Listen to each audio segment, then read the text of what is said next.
Alright, here we are again. GrandMonster against ThorOrders. Odin against Thor on Alfheim. GrandMonster is currently up to 1-0, so if he wins this game, he'll be advancing to the semifinals, while ThorOrders needs to win the next 2 games. A very tough task against an opponent as strong as GrandMonster. In this particular Alfheim, we actually see the Elk. Lots of starting Elk have spawned for both of these players. We actually see 15 starting Elk in ThorOrders base, while GrandMonster, thanks to his great hunt, he's going to be enjoying 6 more Elk. 21 Elk. Wow, that is a lot of Elk. Actually, no, it's only 5 more Elk. So GrandMonster is enjoying 20 Elk compared to Thor's 15 Elk. Both still a huge amount of hunt. Huge amount of hunt. This amount of hunt also means that, despite this being a Norse mirror, we might actually see some less aggressive play because there's just so much safe hunt in the base and you don't need to fight as much over the hunt in the middle since you have so much hunt already. But, I mean, Norse players, and yeah, a Norse mirror, you always see the explosive matchups. Both Norse players, they really love having some extra hunt no matter where it is. So maybe they will still be fighting for hunt in the middle. We see on this map in particular, the extra hunt is 3 deers and 3 aurochs, so that's going to be quite a lot of food, especially on the auroch. And over here, it looks like the auroch has spawned considerably better for GrandMonster. I mean, these are ThorOrders aurochs, and they actually seem to be closer to GrandMonster than they are to him. So that's going to be very unfortunate map spawn for ThorOrders. And also, the fact that he's Thor actually makes it kind of difficult. He doesn't know about the fact that this is actually GrandMonster's. I mean, this is actually his auroch patch and not GrandMonster's. He's just got kind of incomplete scouting with the Alf, so he might not know this and be able to veto this map in time. Like, well, we know that he did not veto because this game was played out, but if he knew that this was his auroch while GrandMonster's auroch was all the way over here, maybe he would have vetoed it. His deer as well. Here are GrandMonster's deer, really close to GrandMonster's base, while ThorOrders' 3 deer, it looks like, again, it's more accessible to GrandMonster than it is to him, being blocked off by this cliff. So I'd say GrandMonster definitely has the edge on this map. We'll be seeing how he uses that. So let's have a look at the scouting of both players. GrandMonster actually doing some very aggressive scouting, going all the way down here and finding ThorOrders gold mine. So he knows that ThorOrders has this really forward, aggressive gold mine. He doesn't know that there's a tower over here. Well, this tower is pretty far away from this gold mine, so it's not quite able to protect it. But he hasn't scouted the other side, but he knows that there's a forward gold mine. And seeing this, it looks like he's going to be doing some aggressive play with a forward temple.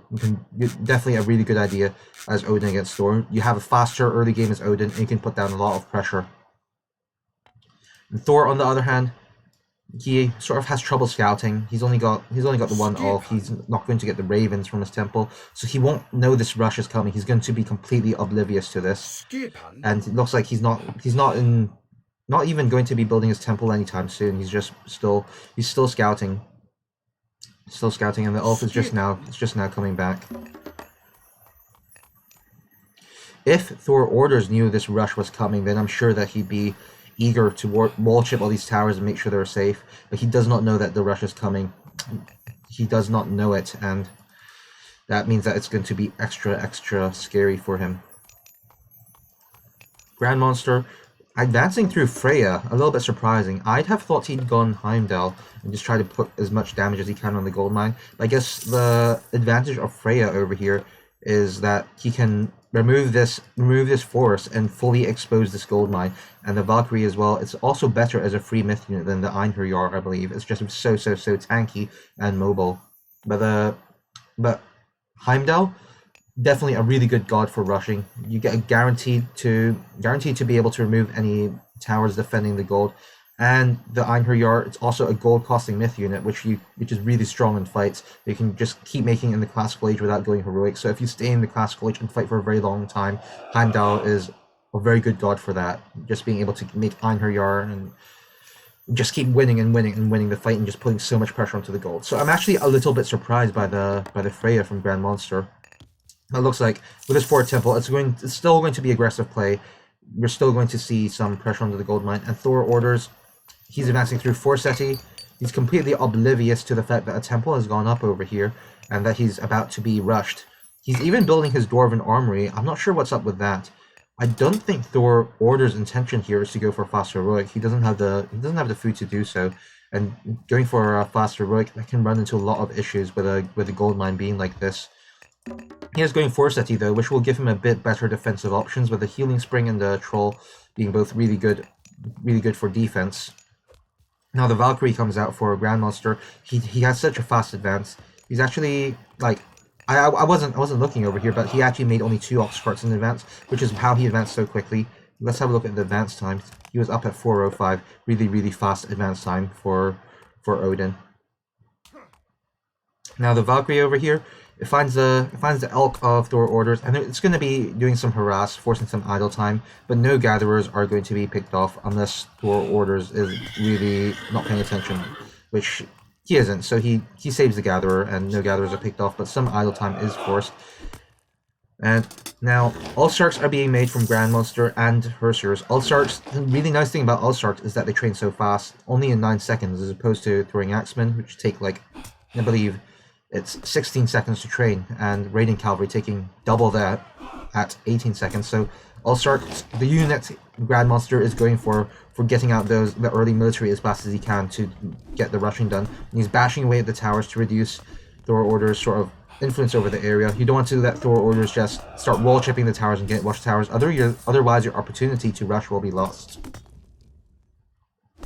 Looks like both towers are going to go down. The troll is helping defend. It looks like it's shooting away at a Herser, which is not what you want to do. You want to be shooting at the All-Stark with a troll, because the troll, it's a ranged myth unit, so it does 75% less damage to heroes. And that means that these Herser, it's just tickling them, while it would be doing huge damage to the Ulf. The towers on the other side also has been picked off by these units, and in addition to that, GrandMonster is going to be picking off a house as well, so that's a small win for him. It's 40 wood, and it's also a little bit of favor. Never underestimate favor in these Norse mirrors. Myth units really strong, especially when you have Herster that are just so slow and not really capable of handling most myth units that well. Although in the heroic age it gets a bit better when you have Frost Giants. Frost Giants are good at dealing with other myth units. So now GrandMonster is just flooding in more and more units. He's got 65 population now. ThorOrders, on the other hand, on much lower population. He's only got 47 population, so he doesn't quite have the units to defend this. He's also struggling a lot on his gold income. He's trying to make units out of his temple, which is just fell down, and two longhouses, as well as make doors from his town center. So he's just not got the gold income to do it, and that's why he's just got so low population. Which also means that any fights over here are going to be in GrandMonster favor. This fight over here, GrandMonster now using Forest Fire to get a little bit of damage, and also now this gold mine is going to be very open. GrandMonster also having the bigger army number. I'm guessing he's going to turn around and fight this. Let's have a look at the units killed. It's 1-1 for both of these players. ThorOrder losing his troll to a Herser of GrandMonster. Overall, units are... The kill death is a little bit better for GrandMonster. He's now lost 2 units though, but these units, he's getting a lot of damage, and he's going to be picking off more of them, I believe.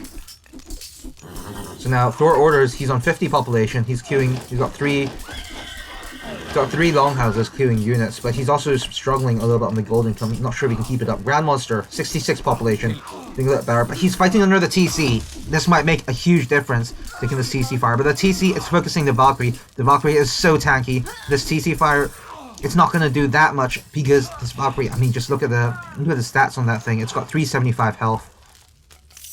Yeah, and GrandMonster, he's making another Valkyrie. Look at the armor. It's huge armor, huge health, really tanky unit. So the town center not focusing the right unit. And now ThorOrders taps out. Kill death. 14 kills for GrandMonster as opposed to 6 for ThorOrders. This game just not going in ThorOrders' way. This gold mine is just now... It's just now open. Throwing Axemen are just going to be able to sit on it for free and get a gold star. It's completely over. Just in 7 minutes. Very well executed rush by GrandMonster. And also just really smart about choosing to rush in the first place. Having the scouting over here and knowing the matchup well. Knowing that Odin can really do a very nasty rush on Thor. Especially if the Thor is not able to scout it like we see in this game. Though I imagine GrandMonster would probably still be doing really well on this map, even if he did not go for this kind of play. Just looking at how much the hunt favored him. But yeah, we just see super solid rush here from GrandMonster. Good micro, numbers advantage, and forcing fights. Very exciting way to play. So now GrandMonster takes the win, and he's going to be moving on to the semifinals. And yeah, that's it. Odin is generally not considered to be a top-tier god, but GrandMonster, really strong player. He's on top of EE, and he's played really good in both of these games, so definitely should be watching out for him.